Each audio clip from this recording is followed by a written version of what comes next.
Avant de comprendre comment le mauvais stress affecte nos vies, prenons le temps de voir comment le corps répond au stress. D'abord, en détectant un élément percevable par les sens, qui est un stimulus plus ou moins alarmant, qui peut être par exemple le fait d'avoir un examen, le corps doit répondre à cette situation avec le stress. Voici comment ça se déroule. D'abord, il y a le stade où l'humain perçoit le stimulus par l'un de ses 5 sens, et par un signal envoyé au cerveau, le corps détermine ce stimulus comme étant menaçant à l'être humain. Alors, face à ce stimulus de nature menaçante, le corps va choisir de répondre à cela en activant des mécanismes qui permettent de trouver une solution devant ce danger. On fera appel au cortex. Cette section du cerveau, comme une bibliothèque, contient beaucoup d'informations. Dans ces archives se retrouvent les expériences antécédentes où le corps devait affronter des situations menaçantes.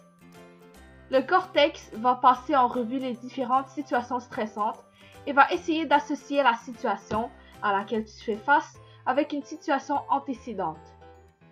Si elle réussit à les associer ensemble, elle va réutiliser la solution utilisée auparavant pour résoudre le problème. Sinon, elle identifiera la situation stressante comme étant une situation nouvelle et débutera à la traiter. Le corps aurait deux principales options, l'attaque ou la fuite.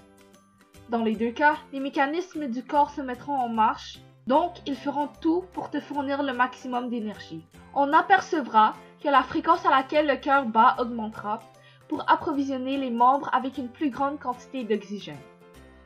Lors de ces réactions, le corps sécrète aussi de l'adrénaline et du cortisol. Ce dernier est une hormone dont le rôle est d'utiliser les réserves de lipides, donc de gras, et de les convertir en glucides, qui est du sucre, et tout cela sera ensuite consommé pour produire de l'énergie. Bref, tout pour vous donner de l'énergie pour réagir vite. Puis, le corps enverra des hormones pour apaiser notre état alerte.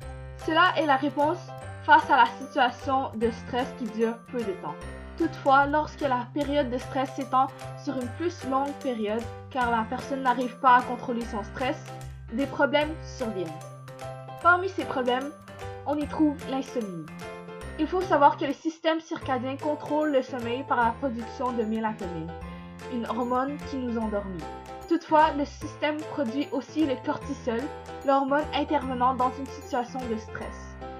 La production des deux hormones représente une courbe de variation inverse.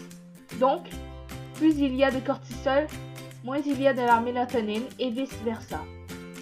Alors, si on stresse constamment, on produit constamment le cortisol, notre corps se sent alors éveillé et il y a moins de production de mélatonine. L'insomnie s'installe alors.